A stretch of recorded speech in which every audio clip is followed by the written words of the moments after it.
Sophia Bennett was on her knees, adjusting a flower girl's shoe, when the wedding planner ripped the camera out of her hands and told her, in front of 200 guests, that she didn't look the part.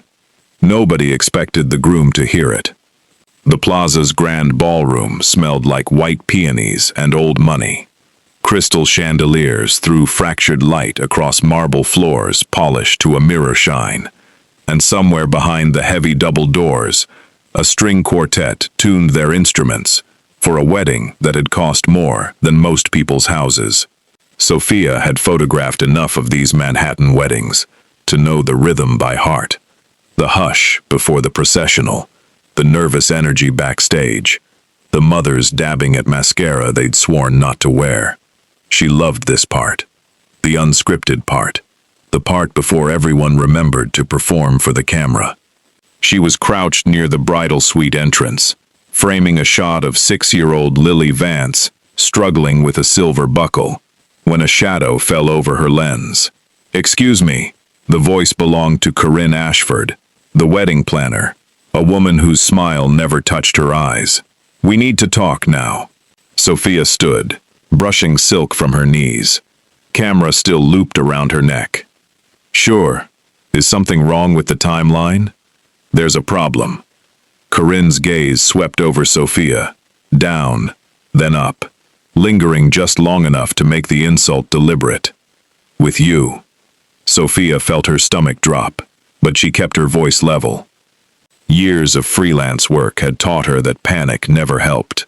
"I don't understand." Mrs. Vance feels.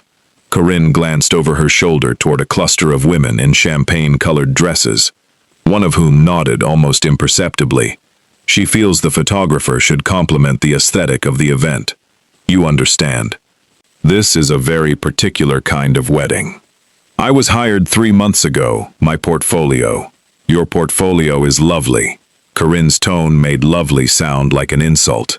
"But this family has an image. Every detail matters. The florals, the linens, the string quartet's uniforms were color-matched to the invitations. Sophia. And you." She gestured vaguely, wordlessly, at all of her, at the curve of her hips in the fitted black dress she'd chosen specifically because it made her feel powerful. "You don't exactly fit that image."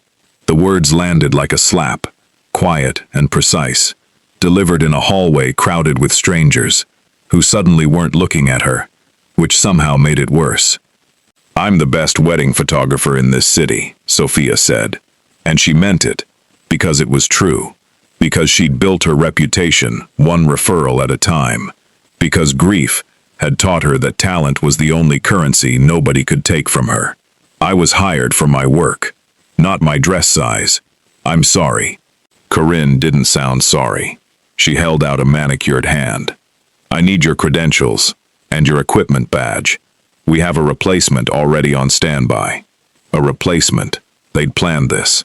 Someone had made calls, arranged a backup, decided all of this before Sophia had even finished her coffee that morning.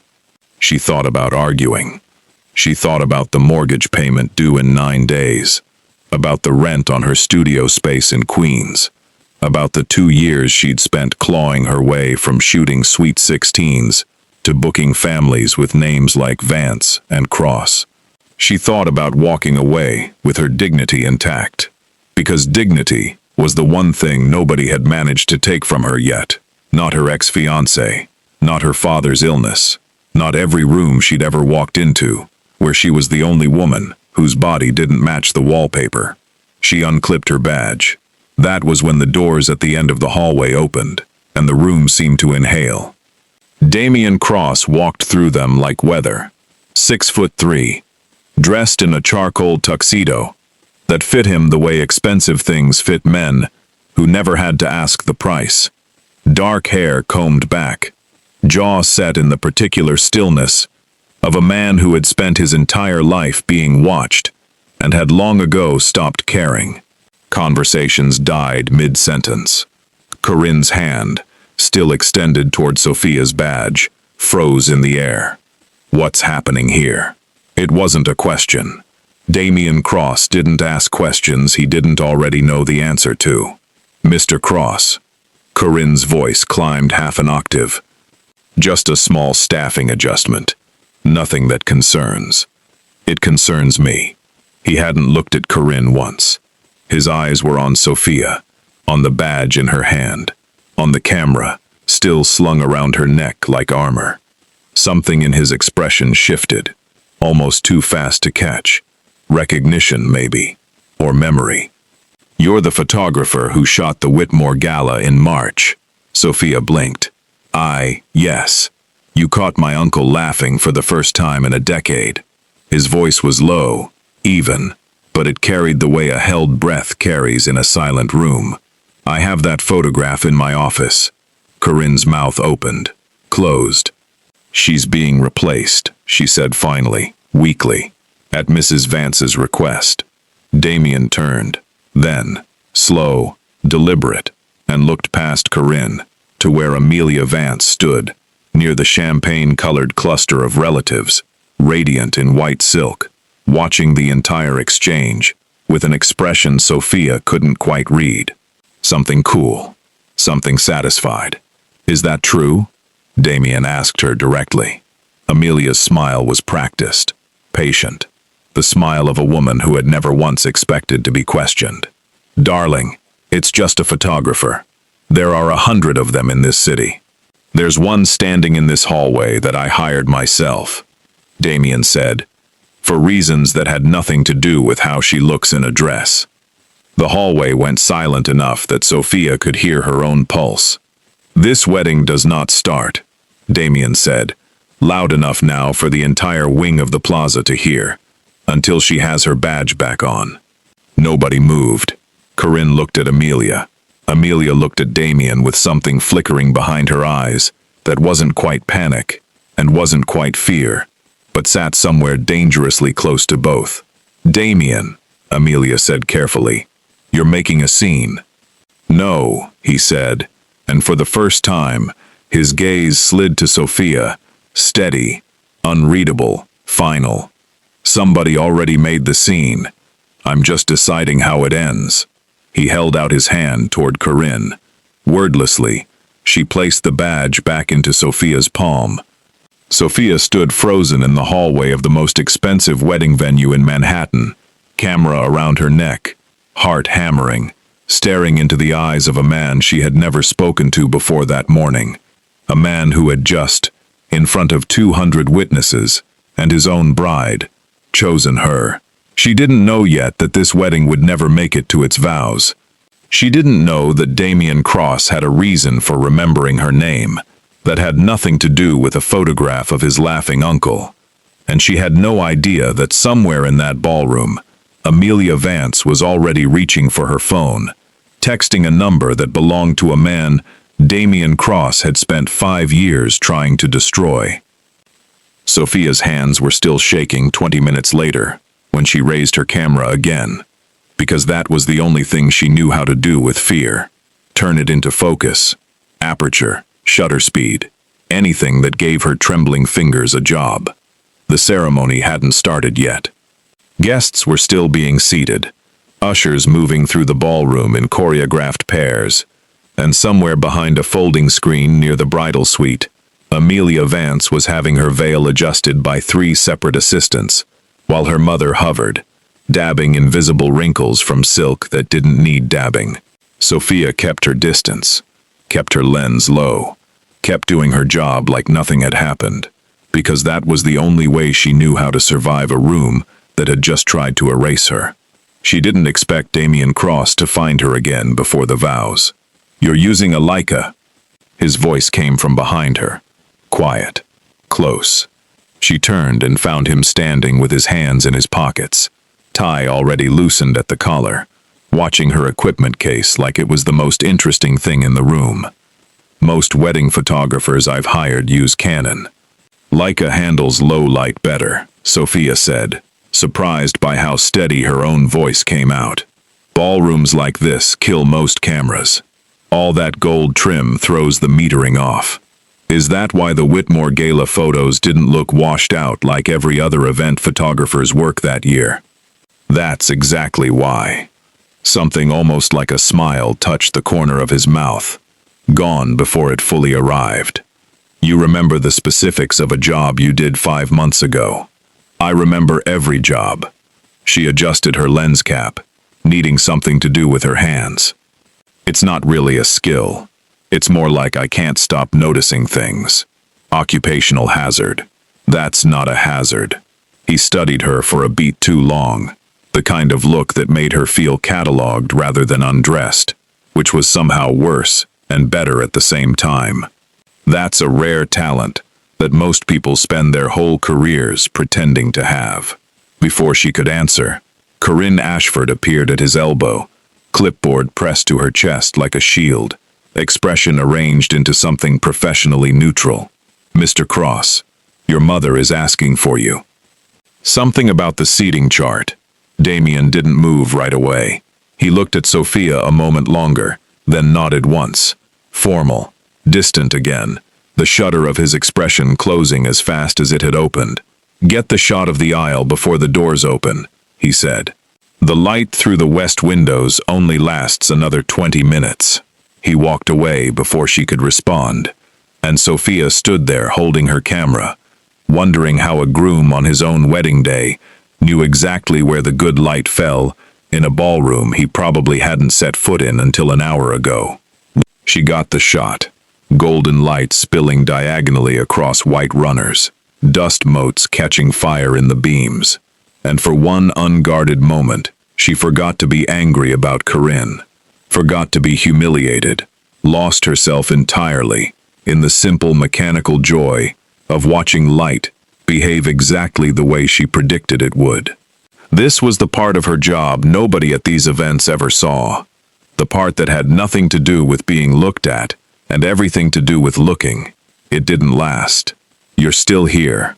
Amelia Vance's voice cut through the quiet, like a blade wrapped in silk. She'd emerged from behind the screen, in full bridal armor now, veil cascading down her back, diamonds at her throat that could have paid off Sophia's student loans twice over. Up close, her beauty was the kind that had been curated rather than born. Sculpted brows, symmetrical features, the specific glow of a woman who had never once worried about rent. "I was hired to be here," Sophia said evenly. "Congratulations, by the way. The dress is beautiful." "I don't need your opinion on my dress." Amelia's eyes swept over her, the same way Corinne's had. A full inventory, a public accounting. "I need you to understand something. Damien likes to play the hero. It's a compulsion with him. Rescuing strays, defending the help. It makes him feel powerful. It means nothing." Sophia said nothing. She'd learned a long time ago that silence unsettled people like Amelia more than argument ever could. "You'll photograph this wedding," Amelia continued, voice dropping lower, sweeter, more dangerous. "And then you'll go back to whatever life you had before today, and you'll never see any of us again. That's how this works. That's how it always works." "Is that a threat, Mrs.?" "Sorry, not Mrs. yet, is it?" Sophia kept her tone pleasant, almost curious. "Soon to be Mrs. Cross." Something flickered across Amelia's face, fast and cold, there and gone. It's advice, from one professional to another. She smoothed the front of her gown, composure sliding back into place, like a mask clicking shut. "Enjoy the ceremony, Miss Bennett. It might be the last event you ever work for this family." She swept away toward the bridal suite, heels clicking against marble, leaving behind the faint, expensive smell of her perfume, and something colder underneath it, that Sophia couldn't name but recognized instantly. The way prey recognizes a predator's shadow before it understands why its skin has gone cold. Sophia lifted her camera and, almost without thinking, framed a shot of Amelia's retreating back through the crowd, veil trailing behind her like smoke. It was only later, scrolling through the images on the small screen while guests filed into their seats, that Sophia noticed the man standing near the side entrance in the frame's far corner. A stranger in a dark suit that didn't quite fit the room's dress code, watching Amelia's approach with an expression that had nothing to do with wedding day joy. He said something low as she passed him. Amelia didn't stop walking, but her hand brushed his sleeve. Brief, deliberate.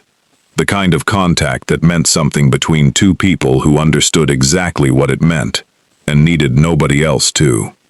Sophia zoomed in without thinking, the photographer's instinct overriding everything else. The same instinct that had once caught a senator's aide slipping an envelope into a coat pocket at a fundraiser 3 years ago. The same instinct her father used to call the only inheritance he could give her that mattered. The man's face was turned just enough for the camera to catch it clean.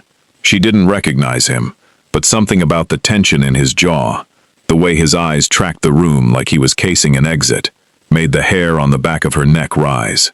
She had no idea, standing there in a ballroom full of orchids and old money, that she had just photographed the man Damian Cross's family had spent 3 years hunting. She had no idea that the photograph in her camera would become the single most dangerous thing she had ever created. And she had no idea that somewhere behind her, watching her review her shots with quiet, unreadable focus, Damian Cross had already noticed the same man, and had already decided he wasn't going to say a word about it. Not yet. The ceremony began at exactly 4 o'clock, and Sophia Bennett spent the next 40 minutes doing the only thing that had ever made sense to her. In rooms full of people who looked through her, she disappeared behind the lens and let the camera see what she saw. She photographed Damian Cross, standing at the altar, with his hands clasped in front of him, spine straight, expression carved from stone, and she noticed, the way she noticed everything, that his eyes never once softened, the way a groom's eyes were supposed to soften, when the doors opened and his bride began her walk down the aisle. She photographed Amelia Vance gliding past 200 guests, in white silk and diamonds, radiant, composed, perfect, and she photographed the split second, no longer than a camera shutter, where Amelia's gaze flicked toward the side entrance, where the stranger in the ill-fitting suit had been standing, before he vanished sometime during the processional. She didn't think much of it in the moment. She had a job to do, and the job required her full attention. Every frame, every angle, every stolen moment of real emotion, buried under choreographed perfection. It was only that night, back in her cramped studio apartment in Astoria, with 3 cameras worth of memory cards spread across her kitchen table, and a cup of coffee gone cold beside her laptop, that the pieces started arranging themselves into something that made her stomach turn. She'd been culling through the ceremony shots, the reception candids, the toasts, and the first dance that never happened, because the wedding had ended in chaos nobody outside that ballroom had witnessed yet, chaos that was still 3 days away, though Sophia didn't know that yet, when she pulled up the image of the man near the side entrance, and, out of pure professional habit, zoomed in until his face filled the screen. She almost didn't recognize him without the tuxedo. 3 years ago, she'd shot a corporate retreat in the Hudson Valley for a shipping conglomerate, whose name she'd since forgotten. One of 100 forgettable jobs that paid her rent between the weddings, that actually built her portfolio. She'd photographed executives in golf clothes pretending to enjoy team-building exercises, and she'd photographed, almost by accident, a man arguing furiously with another man behind a maintenance shed, low voices, a folder changing hands, the kind of moment nobody was supposed to see. She'd deleted most of those shots at the client's request. Most, but apparently not all. The face in tonight's photograph was older now, harder around the eyes, but it was unmistakably the same man. Sophia sat very still in her kitchen, the hum of her refrigerator suddenly very loud, and understood with the particular cold clarity of someone who has just realized she is standing somewhere she shouldn't be, that she had photographed the same man twice, 3 years apart, in 2 completely different lives that should never have intersected, and both times, he had been doing something he clearly didn't want documented. Her phone buzzed on the counter. Unknown number. She almost didn't answer it. She was glad, later, that she did. Miss Bennet. The voice was male, unfamiliar, clipped in a way that suggested formal training rather than natural coldness. This is Marcus Reyes. I work for Mr. Cross. Sophia's pulse ticked up. It's almost 11 at night. Mr. Cross would like to see the raw files from today's event. All of them, uncurated, unedited, before you send anything to the family. That's not standard practice. Clients get the finished gallery, not. He's aware it's unusual. He's willing to compensate you for the inconvenience. Significantly. A pause. Precise. Deliberate. He specifically asked me to mention the side entrance, near the west hallway, during the processional. Sophia's stomach dropped straight through the floor. I don't know what you're talking about, she said, too fast, and hated herself for how obviously it landed as a lie. Miss Bennet. Marcus Reyes's voice didn't change at all, which was somehow more unsettling than if it had sharpened. Mr. Cross doesn't ask twice. A car will be outside your building in 20 minutes. He'd like to speak with you personally. The line went dead before she could argue. Sophia stood in her kitchen for a long moment, staring at the photograph still glowing on her laptop screen, weighing the very real possibility that answering that door in 20 minutes was either the smartest or the most dangerous decision of her entire life. She thought about her father, about the years he'd spent as a prosecutor chasing men exactly like the one in this photograph, about the file boxes still sitting in her mother's basement that Sophia had never had the courage to open after he died. She thought about the mortgage payment. She thought about Amelia Vance's voice, sweet and cold, telling her this might be the last event she ever worked for this family. Then she grabbed her coat. The car was a black Mercedes with tinted windows, and the driver said nothing the entire ride, which gave Sophia 25 minutes of Manhattan traffic to construct and discard a dozen different versions of what she was about to walk into. She half expected a corporate office. Instead, the car pulled up outside a brownstone on the Upper East Side, unassuming from the street, the kind of building that didn't need a nameplate because everyone who mattered already knew whose house it was. Damian Cross opened the door himself. He'd changed out of the tuxedo into a plain black sweater that somehow made him look larger, more solid, less like a man performing wealth, and more like a man who simply carried it in his bones. He studied her for a moment in the doorway, taking in the coat thrown over pajama pants she hadn't bothered to change, and something in his expression, not quite amusement, not quite respect, settled into place. "Thank you for coming," he said, stepping back to let her inside. "Your assistant made it sound like I didn't have a choice. Marcus can be direct." Damian led her through a hallway lined with black and white photographs, real ones, art, not the kind that came from a catalog. I apologize if it felt like a threat. It wasn't meant to be. What was it meant to be then? He stopped in front of a study lined floor to ceiling with books, gestured for her to sit, and didn't sit himself, choosing instead to stand near the window with his back half turned, the posture of a man more comfortable giving orders than asking favors. 3 years ago, he said, my cousin disappeared, Vincent Cross. He was 26. He was supposed to inherit a piece of this family's business, and instead he vanished after a disagreement nobody in my family will discuss in detail, not even with me. He turned then, and his eyes found hers with an intensity that made the study feel smaller than it was. I've spent 3 years trying to find the man responsible. Tonight, at my own wedding, your camera caught him standing 8 feet from my bride. Sophia's mouth went dry. The man near the side entrance. His name is Frank Delaney. He used to run logistics for a family that considers mine a rival. Damian's jaw tightened, the first genuine crack Sophia had seen in his composure all day. He should not have been within a mile of that building. And yet Amelia Vance walked past him and touched his sleeve like they were old friends. You think she knows him? I think, Damian said, quietly, dangerously.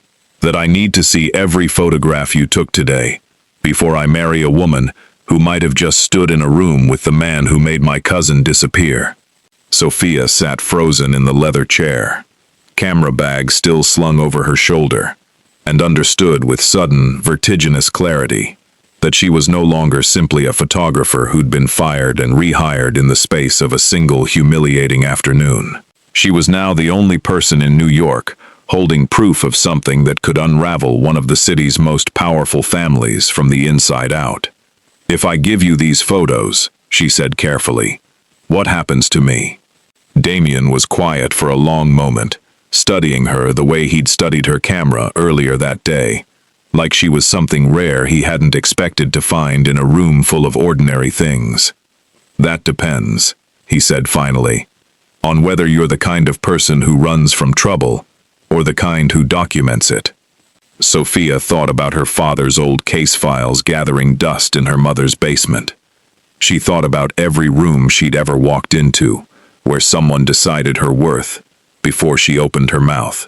She thought about Amelia Vance's threat, sweet and cold, and the stranger's face burned into a memory card in her bag.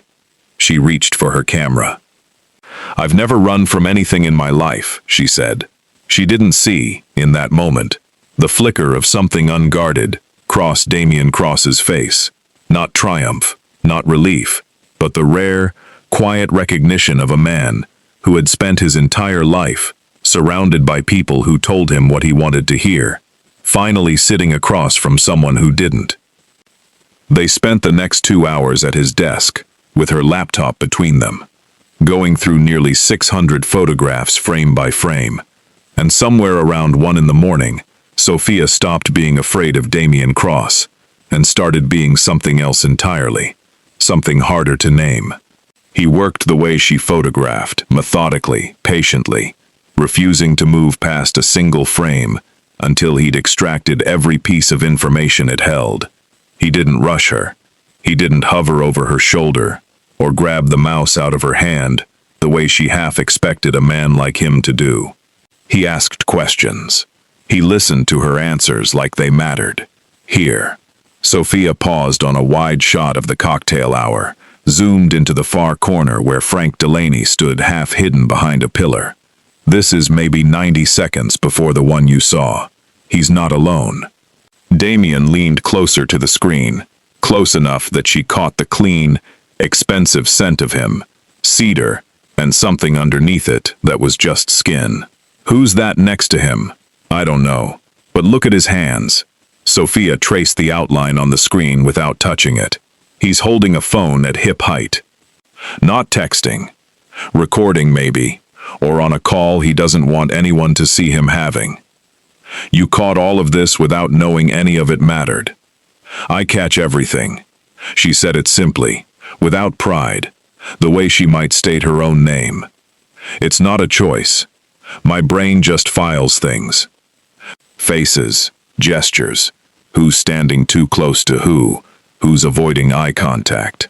My father used to say I'd have made a good detective if I hadn't fallen in love with light instead." Something shifted in Damien's expression at that. Subtle, there and gone, like a door opening onto a room he hadn't meant to show her. "Your father was a detective, prosecutor, Manhattan DA's office, organized crime division." Sophia kept her eyes on the screen, because it was easier to say this to a photograph than to a man's face. "He died 4 years ago. Pancreatic cancer. 6 months from diagnosis to funeral. I'm sorry. Everyone is."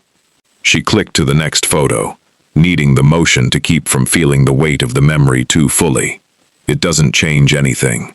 He spent 20 years chasing men like the one in your photograph, and in the end, a disease got him before any of them ever could. There's a kind of joke buried in that I still haven't found funny." Damien didn't offer platitudes. He didn't tell her it would get easier, or that her father would be proud, or any of the soft, useless things people said when they didn't know what else to say.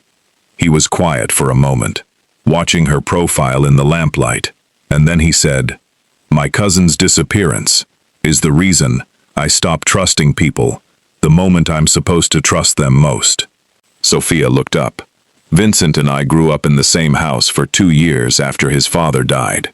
Damien continued, voice low, the words coming out slower than everything else he'd said all night, like he was choosing each one carefully, from a very short list of people he'd ever said them to.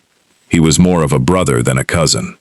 When he vanished, my father told the family it was a business dispute gone bad, an unfortunate cost of the life we live. Nobody was allowed to ask questions. I was 22. I did what I was told. His jaw tightened. I've spent every year since making sure I never do what I'm told again, without knowing exactly why. Is that why you stopped the wedding today? Because I wasn't part of what you were told to accept. I stopped the wedding today, Damien said, and for the first time, his eyes held hers without the practiced distance he'd worn all afternoon. Because watching Corinne humiliate you in that hallway made me sicker than anything I'd felt in this entire wedding. And I hadn't even said my vows yet. That should have told me something. The study went very quiet. Somewhere down the hall, a clock ticked, steady, indifferent to the way the air between them had changed. You don't know me, Sophia said finally, because someone needed to say it, because the moment felt like it was leaning towards something she wasn't ready for, and wasn't sure he was either. You met me this morning. I know you didn't flinch when Amelia threatened you. He said it like a fact, plain and unadorned.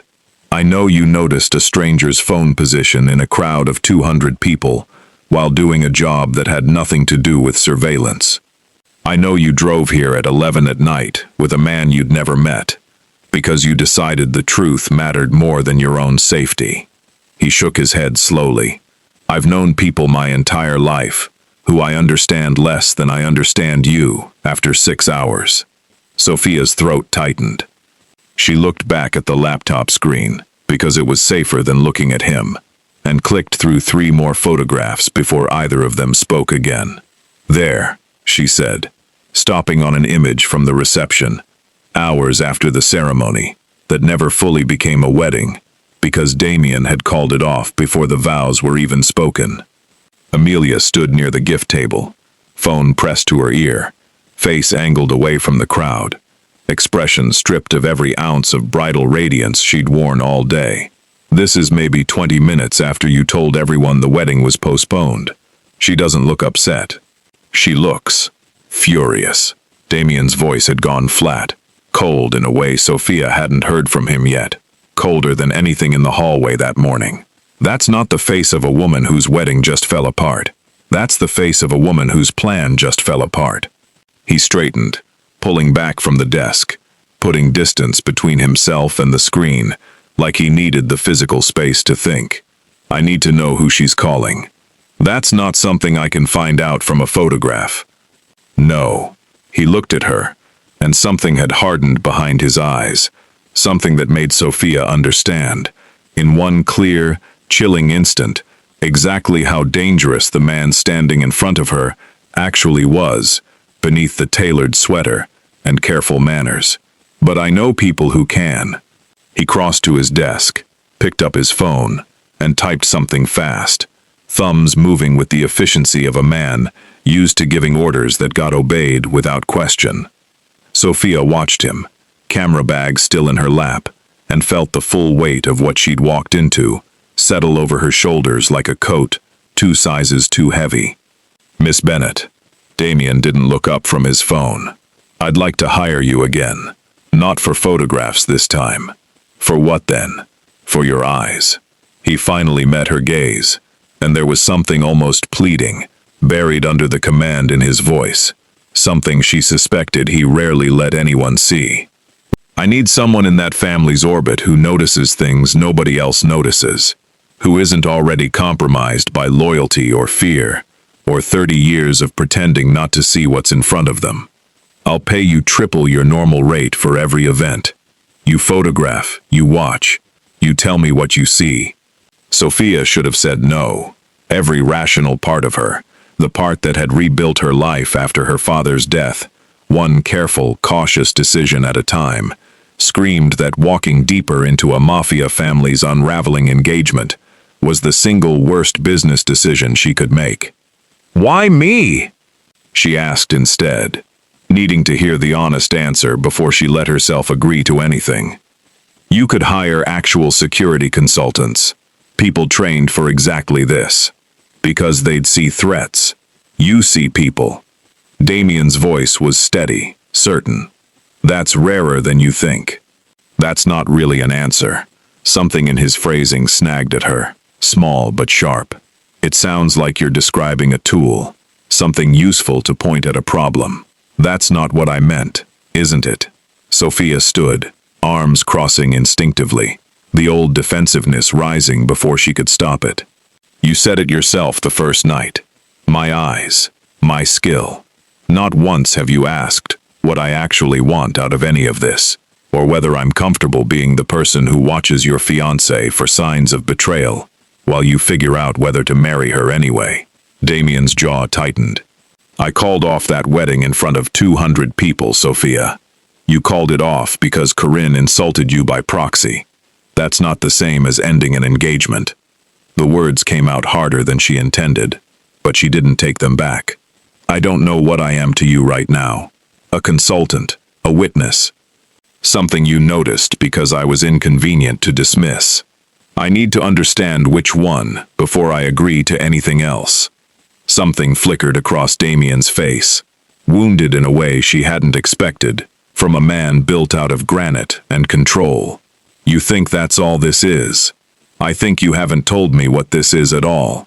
The study fell into a silence that felt very different from the comfortable quiet they'd shared over the laptop hours earlier.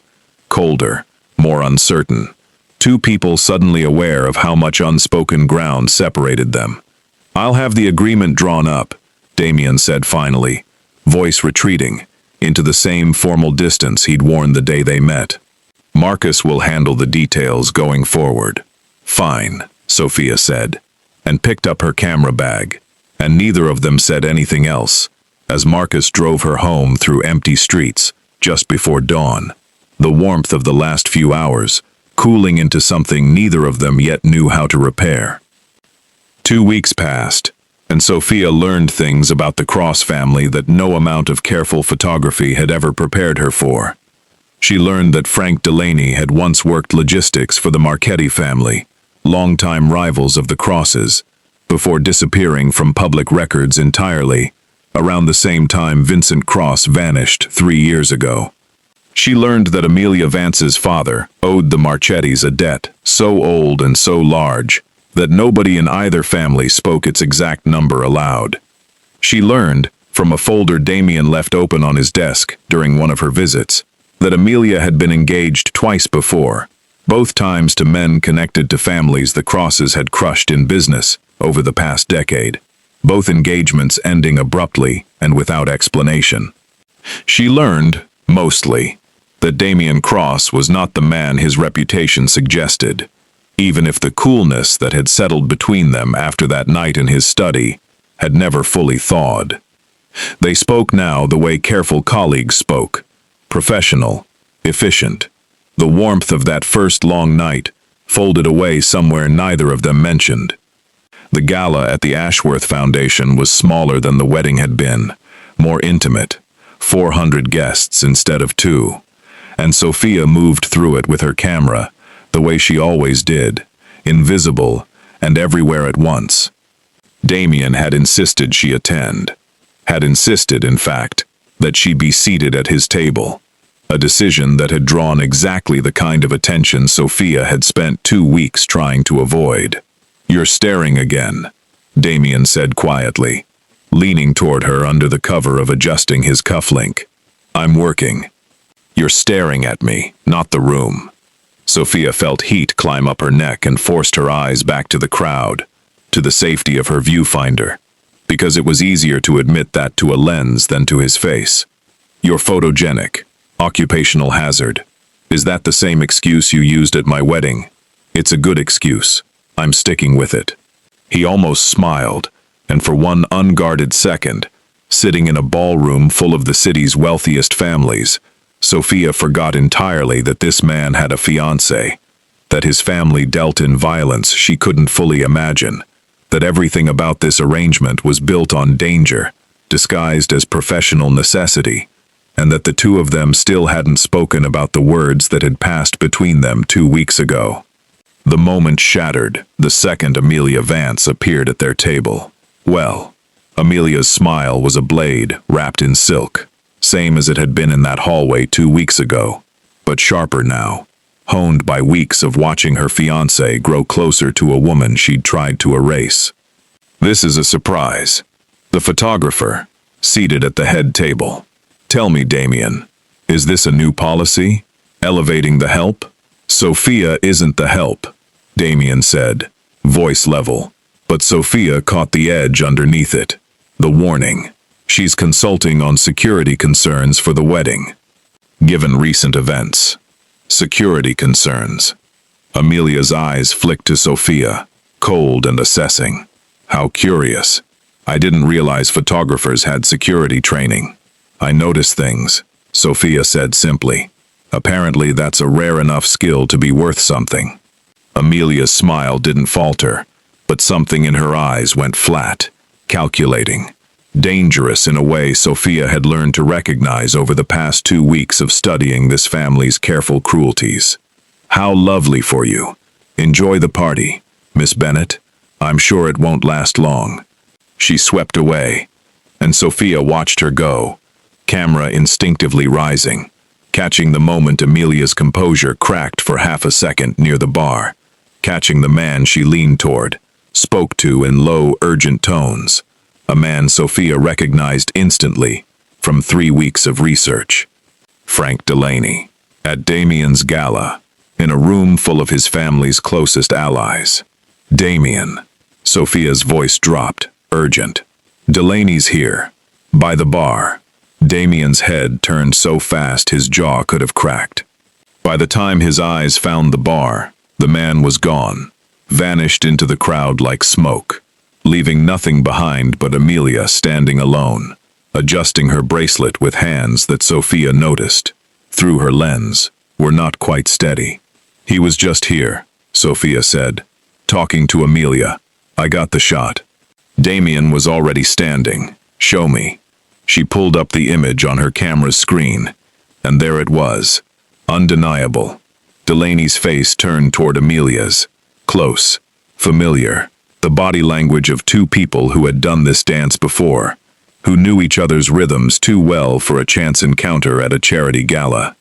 Damien's expression went somewhere Sophia hadn't seen yet, past anger, past betrayal, into a stillness that frightened her more than rage would have. "She lied to my face 2 weeks ago. She swore she'd never met him. What are you going to do?" "Nothing." His voice was quiet, controlled, terrifying in its restraint. "Not yet. Not until I understand exactly what I'm dealing with." He looked at her, and something in his gaze had shifted, hardened into resolve, and something quieter underneath it, that neither of them had said aloud since that cold morning drive home. "I need you to keep photographing. Everything. Every event, every gathering, every moment she thinks nobody's watching. Damien, if she finds out she won't." He said it with a certainty Sophia desperately wanted to believe. "I'll make sure of it." He was wrong. 3 days later, Sophia arrived at her studio to find the lock already broken, her equipment scattered across the floor, her hard drives gone, every single memory card, every backup, every photograph she'd taken over the past 2 weeks, vanished.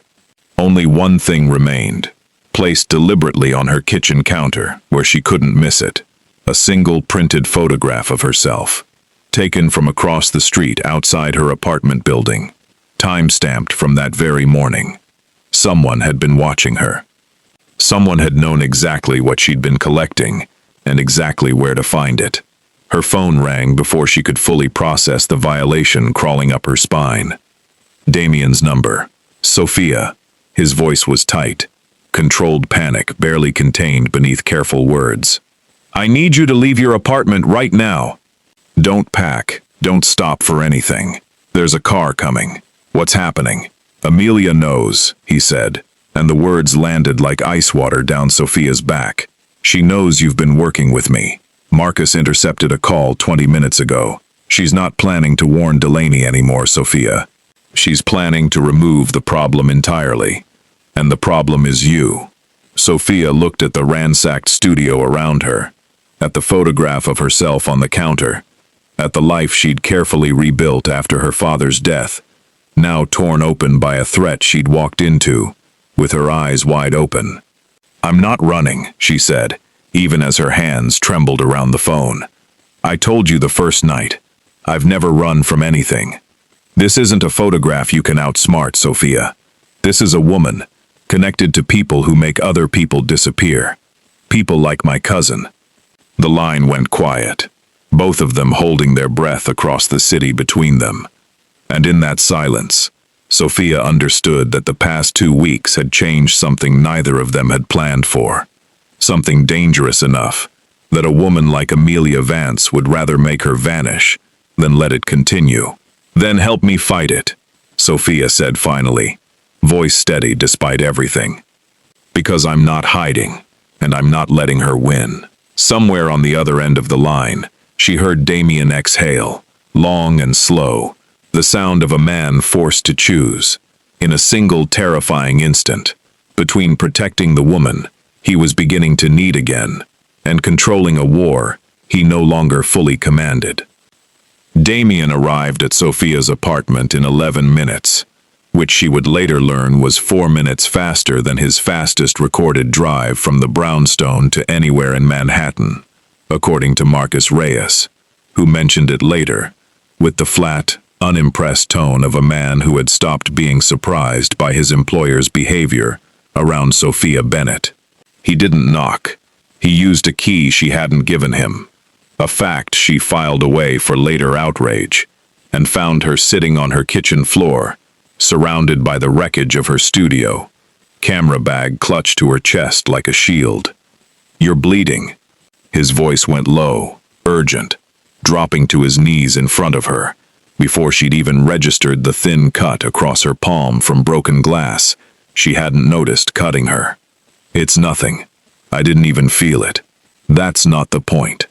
He took her hand gently, turning it toward the light, examining the cut with a focus that felt disproportionate to its severity. And Sophia understood, watching him, that this was a man translating fear into action, because he didn't know any other way to survive it. "Marcus is bringing a car around. You're not staying here tonight." "Damien, I'm not asking." His eyes lifted to hers, and the command in his voice cracked just enough to show the fear underneath it. "Amelia has resources I don't fully understand yet. If she sent someone to search this apartment, she'll send someone to do worse, the moment she decides you're more useful gone than alive." Sophia let him help her to her feet, let him wrap a dish towel around her palm with hands that were surprisingly gentle for a man built like a weapon, and didn't argue when he led her down to the black Mercedes idling outside her building. The brownstone felt different that night. Not the quiet, contained space where she'd spent hours combing through photographs with him, but something more like a fortress. Marcus, and 2 other men she'd never met, moving through the halls with quiet, purposeful urgency, checking windows, running through contingencies, in low, clipped voices that stopped the moment she and Damien walked past. "How bad is this?" she asked, once they were alone in his study, the same room where this entire arrangement had begun 2 weeks earlier, the same room where they'd last stood in the cold silence of an unfinished argument. Damien poured 2 glasses of scotch, handed her one without asking if she wanted it, and didn't sit.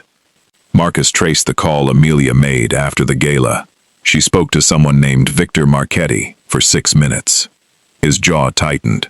Victor is the head of the family Delaney used to work for, the same family my father has spent 15 years at war with. So this isn't just about a wedding falling apart. No. Damien's voice had gone somewhere cold and distant, the voice she'd heard once before, the night he'd looked at the photograph of Amelia arguing with Delaney, and understood, for the first time, exactly what his engagement had actually been. "Amelia was never marrying me for love, Sophia. She was placed. The Marchettis arranged this engagement 2 years ago, through her father's debt, positioning her inside my family, to gather information, to weaken us from the inside when the time came. He drank, jaw working. My cousin Vincent found out. That's why he disappeared. Sophia set her glass down, untouched, the pieces arranging themselves into a shape too large and too dark to fully absorb. You think Amelia's family had something to do with Vincent? I think Vincent discovered exactly what I just discovered, and he tried to stop the engagement before it happened, and 3 weeks later, he vanished without a trace, and my father told the entire family to stop asking questions. Damien's hand tightened around the glass, hard enough that Sophia worried it might shatter. I've spent 3 years assuming his disappearance was punishment for some business dispute I was never told about. It wasn't a business dispute. It was Amelia's family, protecting their asset. And now she knows I've been photographing evidence against her. Now she knows, Damien said, that history is about to repeat itself, and this time, she's not going to wait 3 weeks to act. The study fell silent, except for the low hum of the city outside, and Sophia felt the full weight of what she'd stumbled into settle over her like a physical thing, heavier than any camera bag she'd ever carried. She thought of her father, of the case files in her mother's basement, of every warning he'd ever given her, about the particular danger of being the person who saw too much. There's something else, Damien said quietly, and something in his tone made Sophia's stomach drop before he even continued.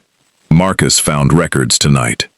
Financial transfers between Amelia's family and a shell company, registered 3 years ago, right around the time Vincent disappeared. He looked at her, and his voice, when it came, was raw in a way she hadn't heard from him before. The same shell company paid for a private security detail assigned to monitor my family's events, including tonight's gala, including you. Someone's been watching me since before tonight, since the wedding. Damien's jaw tightened, self-directed fury bleeding into every word. The night I asked you to give me your photographs, I put a target on you without fully understanding how large it was. I should have seen this coming. I should have protected you better. He paused, something raw breaking through the careful control he'd worn since that argument 2 weeks ago. I should have never let 2 weeks go by without telling you I was wrong, about what I said, about making you feel like a tool instead of a person. Sophia's breath caught. Damien, you were right, he said, quiet, unguarded. I asked for your eyes before I ever asked what you wanted. I've spent 2 weeks telling myself the distance between us was safer for both of us, and it was a lie. I just didn't know how to fix what I broke that night. You didn't put a target on me. Sophia stood, closing the distance between them, driven by an instinct stronger than caution, stronger than 2 weeks of careful politeness.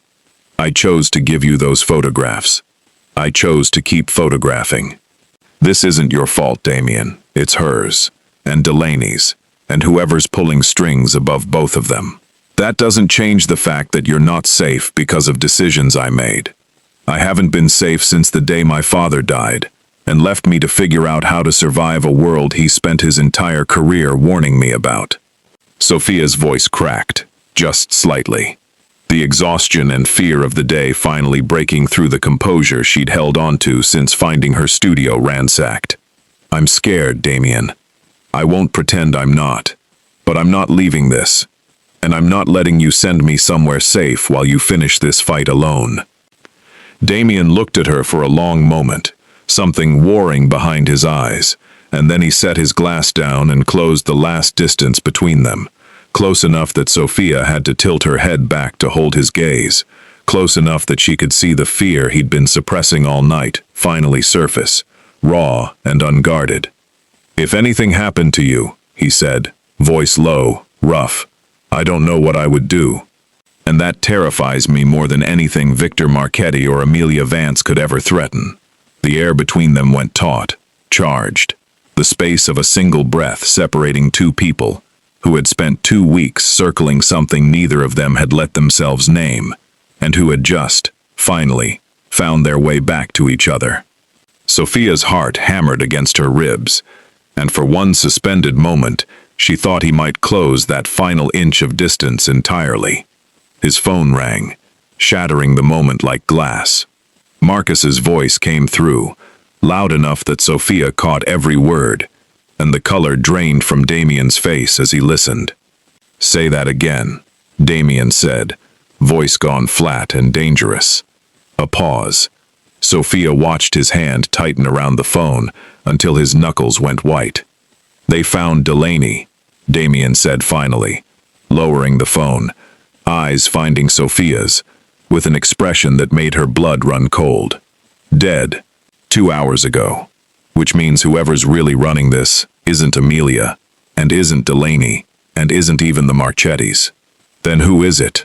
Damien's jaw was tight, his voice barely above a whisper. "Someone who just eliminated the only man who could have told us the truth about what happened to Vincent. Someone still inside my own family." Sophia didn't sleep that night. Not fully. Not in the guest room down the hall from Damien's study, where Marcus had insisted she stay. Door locked. A man she didn't know posted somewhere in the hallway beyond it. She lay awake replaying every photograph she'd taken over the past 2 weeks. Every face in every crowd, searching her memory the way she searched a viewfinder, looking for the thing she'd already seen, but hadn't yet recognized. She found it at 4 in the morning, sitting bolt upright in bed, with her laptop balanced on her knees, scrolling back through the gala photographs she'd salvaged on a card she'd forgotten was still in her jacket pocket the night her studio was ransacked, the only surviving copy of everything she'd shot that evening. There, in the background of a wide shot near the bar, half turned away from the camera, but unmistakable once she knew to look, Marcus Reyes, deep in conversation with a man Sophia now recognized from research she'd done weeks earlier. A face from an old newspaper photograph, in an archived article about a shipping dispute. Victor Marchetti himself, standing 8 feet from Damien's own head of security, at Damien's own gala, 3 hours before Frank Delaney turned up dead. Her hands went cold around the laptop.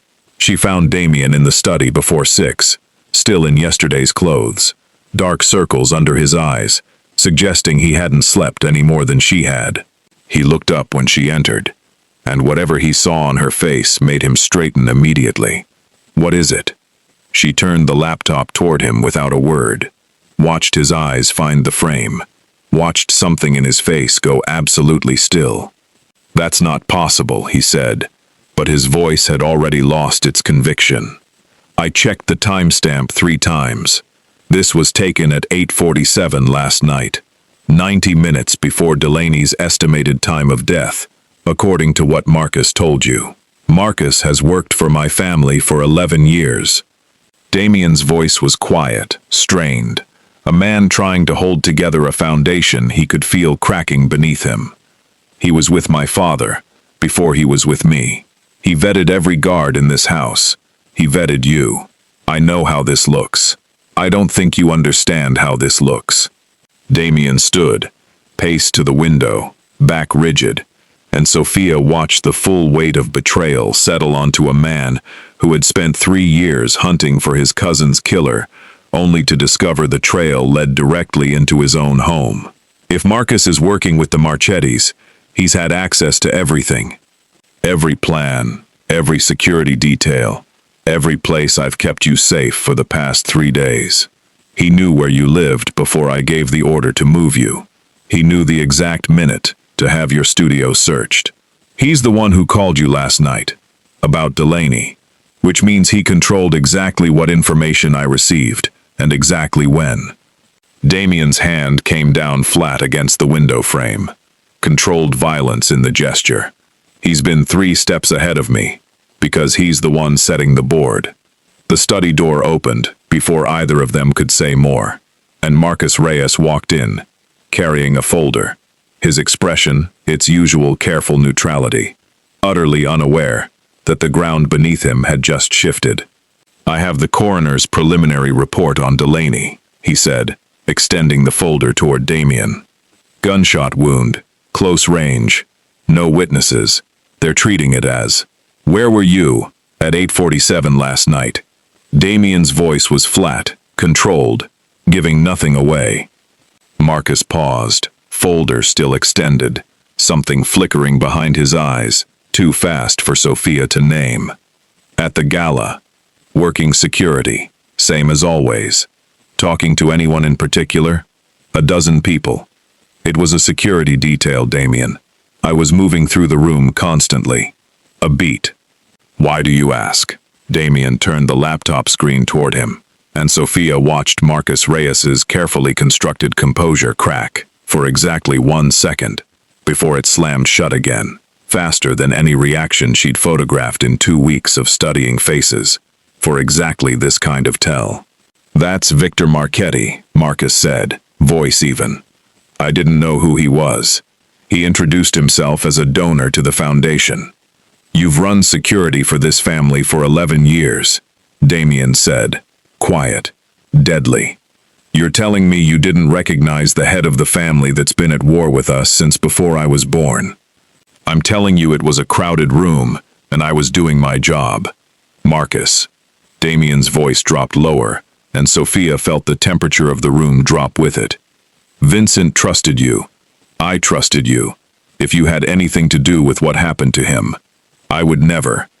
For the first time, something raw broke through Marcus's composure, and Sophia, watching closely, the way she watched everyone, recognized it as genuine.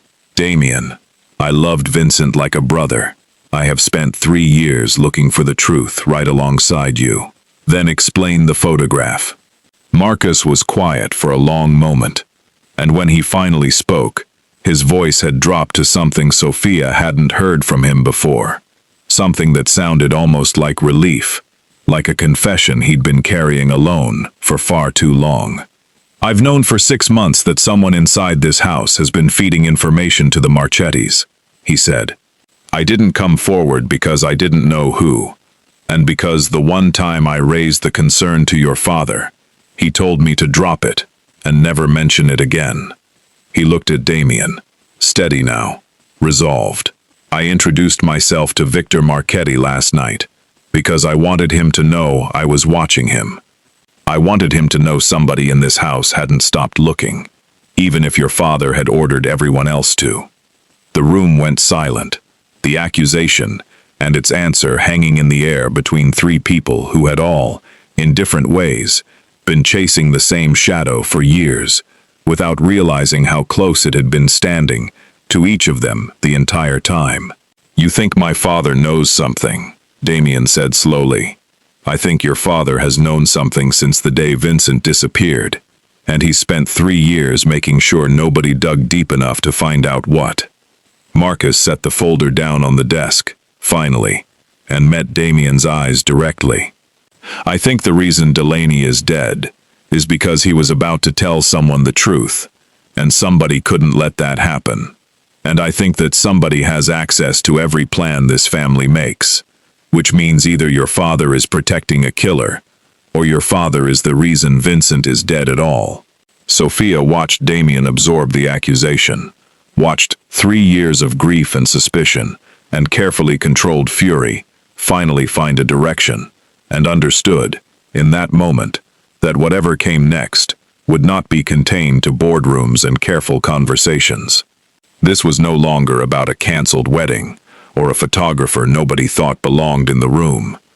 This was about a family, about to tear itself apart from the inside. And Sophia realized, with sudden, terrible clarity, that she was standing directly in the blast radius. I need to talk to my father, Damien said finally, voice hollow, resolved. Today, alone.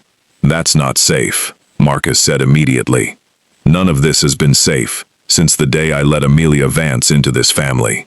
Damien was already moving toward the door, jaw set, the full weight of his authority settling back over him like armor. Sophia stays here, guarded, no exceptions. Damien, Sophia started, but he was already turning back to her, closing the distance between them, one final time before he left, his hand finding hers. Brief, urgent, the closest thing to a promise either of them had made since this began.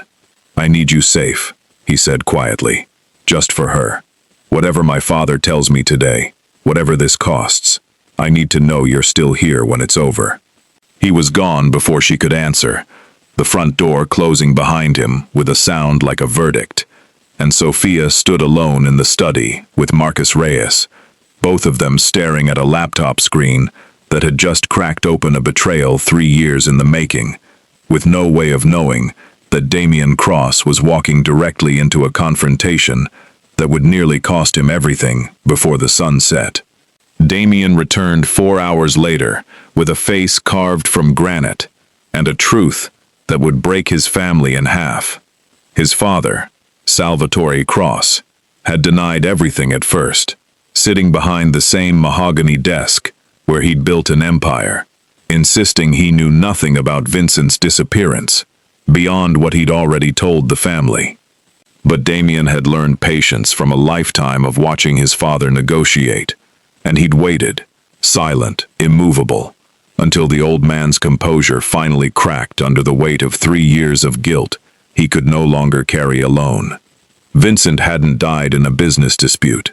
Vincent had discovered, 6 weeks before Amelia's engagement to Damian was ever announced, that his own father, Salvatore's brother, Damian's uncle, had been secretly funneling family intelligence to Victor Marchetti for over a decade, buying protection for a gambling debt so catastrophic it would have destroyed the family's reputation if it ever came to light.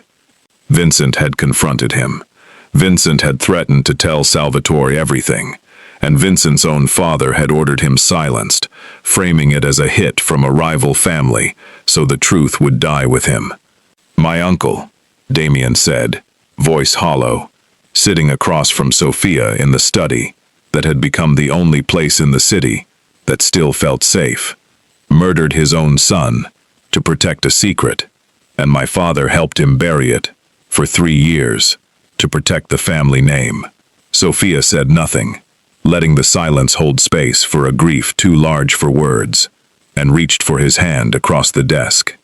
He let her take it, let his fingers close around hers like an anchor.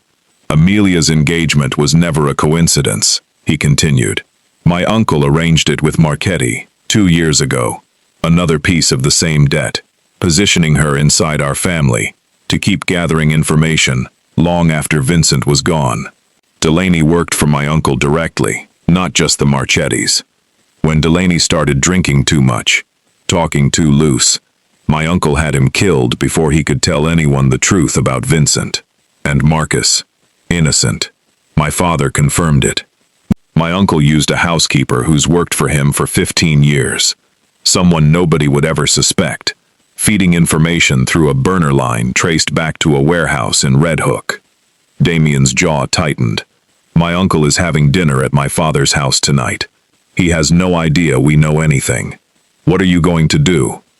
Damian's eyes, when they found hers, held something Sophia had never seen in them before.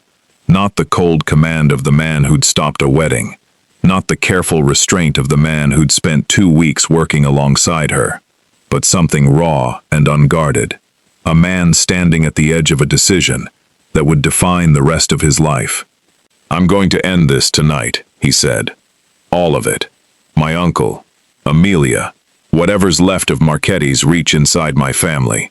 But I need you to understand what I'm asking, because I won't do this without your eyes in the room. You want me there. I want you somewhere safe, and I know exactly how impossible that request is." A ghost of something that might have been a smile crossed his face. "Gone fast. You notice things nobody else notices. I need someone in that room tonight who can read every face, every hesitation, every lie, before it fully forms. I need you, Sophia, not as a photographer, as the person I trust most to tell me the truth." The dinner was staged as a family gathering, ordinary on its surface, extraordinary in every detail beneath it. Sophia arrived as Damian's guest, camera absent for the first time in weeks. Nothing between her and the room but her own careful attention. Salvatore Cross sat at the head of the table, older and grayer than Sophia had expected, guilt etched into every line of his face. Damien's uncle, Anthony Cross, arrived 20 minutes later, jovial, warm, utterly convincing in his performance of a man with nothing to hide. Amelia arrived last, and the moment she saw Sophia seated beside Damien, something cold and final settled over her expression. "I didn't realize this was a costume dinner," Amelia said, sliding into her seat. "Or is the help simply attending everything now?" "Sit down, Amelia." Damien's voice carried an authority Sophia hadn't heard from him before. Absolute, unquestionable. "We have a lot to discuss." The dinner unfolded in careful layers, Damien steering conversation with surgical precision, watching his uncle's composure for the smallest cracks, while Sophia tracked every micro-expression around the table with the same focus she'd once given a camera lens. She caught the flicker of panic behind Anthony's eyes when Damien mentioned Delaney's name too casually. She caught Amelia's hand tightening around her wine glass when Damien brought up the Shell Company records. She caught, most damning of all, the look that passed between Anthony and Amelia when Damien finally said Vincent's name aloud for the first time in 3 years at this table. "You knew each other," Damien said quietly, watching that look pass between them. "Before the engagement was ever arranged." "Didn't you?" "Damien, I don't know what you're implying," Anthony started. "I'm not implying anything, Uncle." "I know." Damien's voice had gone dangerously calm, the voice of a man who had already made his decision and was simply allowing the room one last chance to reveal itself fully. "I know about the debt. I know about Marchetti. I know what you did to Vincent, and I know you've spent 3 years letting my father carry the guilt of covering it up for you." The table went silent. Salvatore's hand trembled around his fork. Anthony's face, for one unguarded second, showed the truth beneath 30 years of careful performance. Fear, naked and absolute. "You have no proof of any of this," Anthony said, but his voice had lost its warmth entirely. "I have Delaney's financial records tying him directly to you." Damien's voice didn't rise. It didn't need to. "I have a housekeeper who's already given a full statement to Marcus this afternoon. I have Sophia's photographs placing Amelia and Delaney together weeks before the wedding, proving this engagement was never anything but a weapon aimed at this family." He looked at his uncle with an expression Sophia had never seen him wear. Grief and fury braided together into something almost unbearable to witness. "And I have my father's confession, given to me this morning, admitting everything he knew and everything he helped you hide." Anthony's chair scraped back hard against the floor as he rose, and in the space of that motion, Sophia saw his hand move toward his jacket, saw the flash of something metallic beneath the fabric, and shouted the only word that came to her before conscious thought could catch up. "Gun!" Chaos erupted around the table. Damien moved faster than Sophia had ever seen a man move, closing the distance between himself and his uncle in a single motion, grabbing his wrist before the weapon could clear his jacket, the two of them crashing into the sideboard with a violence that sent crystal shattering across the floor. Marcus burst through the dining room doors seconds later, 2 of Damien's men behind him, and within moments, Anthony Cross was disarmed and restrained, his composure finally, completely broken, screaming accusations and justifications that nobody at that table cared to hear anymore. Sophia stood frozen against the wall, heart hammering, watching Damien straighten from the struggle with a split lip and fire in his eyes, watching Amelia, forgotten in the chaos, slip quietly toward the dining room's side door, phone already in her hand.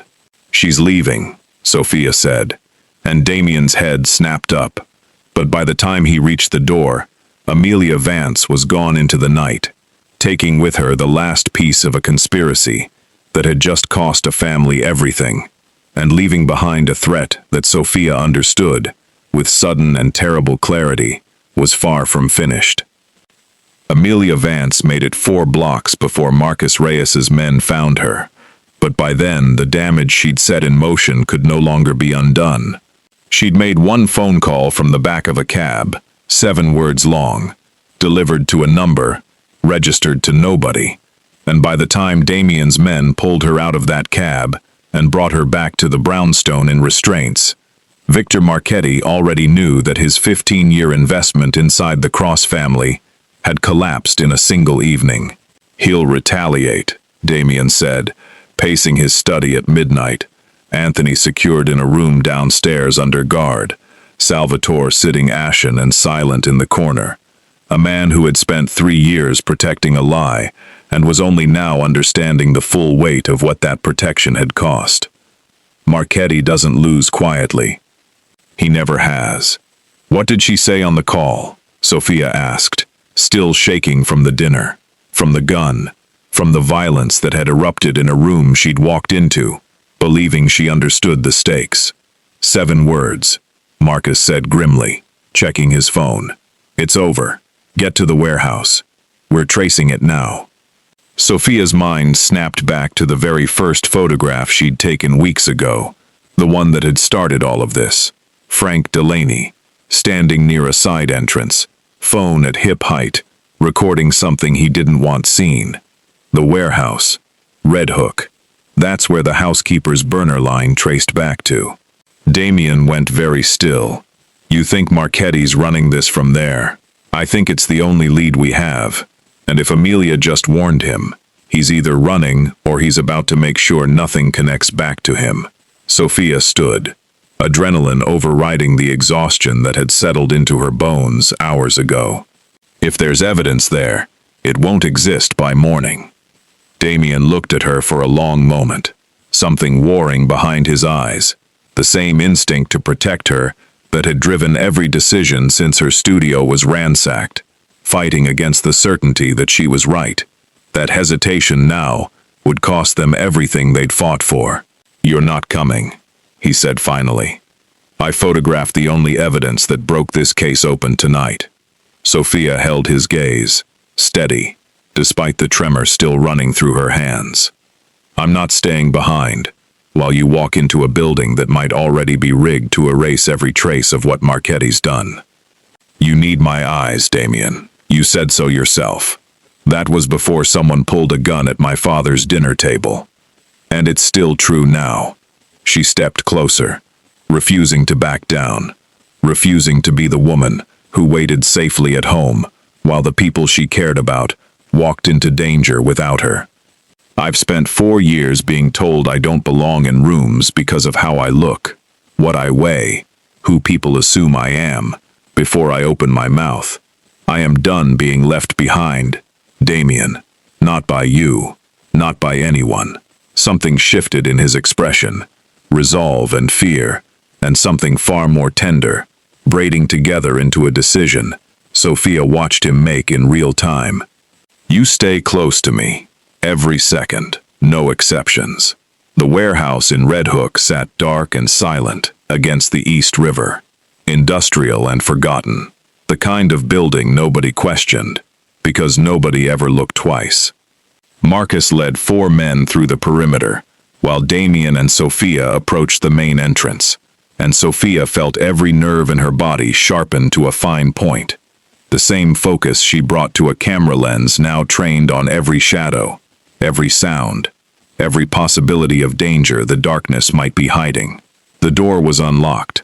That alone told Sophia something was wrong before they'd even stepped inside.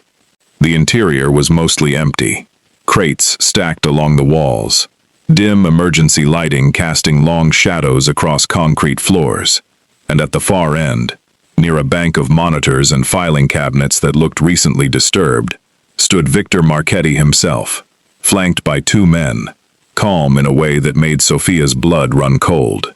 "Damien Cross," Victor's voice carried across the warehouse, unhurried, almost amused. "I was wondering how long it would take you to find this place.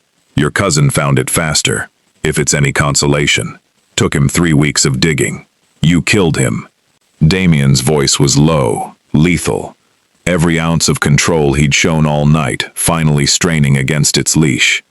I gave the order, yes. Your uncle handled the details. Victor spread his hands, unbothered. A man who had spent decades believing himself untouchable. Business is business, Damien. Vincent understood the game better than you do. He just made the mistake of thinking family loyalty meant something in this world. It does. Damien took a step forward, and Sophia felt Marcus's hand tighten on her arm. A silent instruction to stay back. It means everything. That's why you're going to answer for what you did to him. Victor's smile didn't waver, but his eyes flicked, just briefly, toward the filing cabinets behind him, and Sophia, watching the way she always watched, caught the movement and understood instantly what it meant. He's stalling, she said quietly, urgently, to Marcus. He's not trying to negotiate. He's trying to buy time. Marcus's radio crackled. One of the perimeter men, voice tight with urgency. We've got movement on the east side. Multiple vehicles inbound. Reinforcements, Damien said grimly, understanding dawning across his face. At the same moment, Victor's smile finally widened into something triumphant. You didn't think I'd come here without insurance, did you? Victor's voice had lost its casual amusement entirely. Amelia's call bought me 2 hours. That was enough time to bring my entire crew across the bridge. You walked into this warehouse, thinking you were closing the door on this family's secrets, Damien. Instead, you just walked into the last room you'll ever see. The warehouse erupted into motion. Marcus shouted orders, his men fanning out to cover the entrances, and Sophia found herself pulled hard against Damien's chest as gunfire cracked somewhere near the loading dock, deafening in the enclosed space, muzzle flashes strobing against concrete walls. She'd never heard a gunshot outside of movies before that moment, had never understood how the sound could hollow out every rational thought in her mind and replace it with pure animal instinct to survive. Stay down, Damien growled against her ear, shielding her body with his own as they crouched behind an overturned crate, and Sophia, heart slamming against her ribs, camera-trained eyes cataloging every exit, every shadow, every piece of information that might keep them both alive, understood with sudden clarity that whatever happened in the next few minutes would determine not just whether Damien's family survived Victor Marchetti's revenge, but whether either of them survived this night at all. Through the chaos, she caught sight of Marcus taking cover near the filing cabinets Victor had glanced toward earlier, understood in a flash of certainty that whatever evidence remained of Vincent's murder, of the Marchetti conspiracy, of everything that could finally end this war for good, was sitting in those cabinets, unprotected, seconds from being destroyed in the crossfire. Damien! Her voice was barely audible over the gunfire, but he heard her, turned, followed her gaze toward the cabinets. That's it. That's the evidence. If we don't get it now, it's gone. His eyes found hers, and in them, she saw the same terrible calculation she'd watched him make all night. The cost of protecting her, weighed against the cost of losing everything they'd fought to uncover. Together, he said finally, gripping her hand tight enough to bruise. We move together, or we don't move at all. They made it across the warehouse floor, in a low, desperate sprint, gunfire cracking behind them, Marcus laying down cover fire from behind an overturned pallet, while Damien's men pushed Victor's crew back toward the loading dock. Sophia's hands shook as she yanked open the first filing cabinet, papers spilling across the concrete, and there, tucked into a hanging folder, marked with nothing but a date 3 years old, she found it. Photographs, financial records, a handwritten confession in Anthony Cross's own script. Everything Vincent Cross had died trying to expose. I have it. Her voice cracked with adrenaline and disbelief. Damien, I have it all. He grabbed the folder, stuffed it inside his jacket, and pulled her back down as a bullet splintered the cabinet inches from where her head had been a second earlier. We need to move. Now. They ran for the side entrance Marcus had cleared, Sirens finally wailing in the distance, red and blue light beginning to strobe faintly through the warehouse's grimy windows. Someone, it turned out later, had called the police the moment the first gunshot rang out. A dock worker 2 piers down, ordinary and unconnected to any of it, had simply done what any citizen would do. By the time NIPT flooded the warehouse, Victor Marchetti's men had scattered into the night, but Victor himself had not been so lucky. Cornered near the loading dock with Anthony Cross's confession, already in police hands, courtesy of Marcus Reyes, who had spent the entire firefight quietly ensuring evidence made it into the right custody before anyone could argue jurisdiction, family loyalty, or decades of buried secrets. The weeks that followed unfolded faster than Sophia could have imagined. Anthony Cross was arrested and charged with conspiracy to commit murder, his confession corroborated by financial records, the housekeeper's statement, and Delaney's paper trail. All of it, building a case airtight enough that even his lawyers couldn't argue their way around it. Victor Marchetti faced federal racketeering charges that would keep him behind bars for the rest of his natural life. Amelia Vance, found hiding in a hotel in Newark 2 days later, cooperated fully with prosecutors in exchange for a reduced sentence, confirming every detail of the conspiracy that had used her as a weapon against a family she'd never once loved. Salvatore Cross did not go to prison, but something in him broke that night at the warehouse, watching his son nearly die, uncovering a truth he'd spent 3 years burying, and he stepped down from the family's business within the month, ceding control entirely to Damien, a transition of power built not on ambition, but on the quiet, devastating math of a father finally understanding what his silence had cost. Sophia watched all of it unfold from a strange new vantage point, neither fully inside the Cross family's world, nor entirely outside it anymore. A woman who had walked into a wedding as hired help and walked out, months later, as the person Damien Cross credited with saving his family from itself. She went back to her studio in Astoria, rebuilt from the break-in with new locks and new equipment paid for, over her fierce objections, by Damien himself, and tried to return to the rhythm of her old life. Weddings, galas, the quiet joy of catching light, exactly where she predicted it would fall. But something had shifted permanently inside her. Some old fear finally burned away by the realization that she'd walked into gunfire and hadn't broken, that she'd been threatened and humiliated and targeted, and had still, every single time, chosen to stay rather than run. Damien found her on a Tuesday evening in late autumn, 6 months after the wedding that never happened, standing in her studio, surrounded by proof sheets from a client's engagement shoot, golden late afternoon light spilling through the windows, exactly the way she'd always loved it. "You're staring again," she said without turning around, recognizing his presence in the doorway before she even heard him speak. "I'm working," he said, echoing words she'd once used on him, and when she turned, she found him smiling. A real smile, unguarded, nothing like the careful stillness he'd worn the day they met. "Occupational hazard. What's your occupation exactly?" "Currently." He crossed the studio, closing the distance between them, the way he had that first terrifying electric night in his study. "Rebuilding a family business into something my cousin would have been proud of. Making sure my father spends his retirement actually accountable for what he allowed to happen." And he reached into his jacket, and Sophia's breath caught at what he produced. Not a folder this time, not evidence of a conspiracy, but a small velvet box that made her heart stop entirely.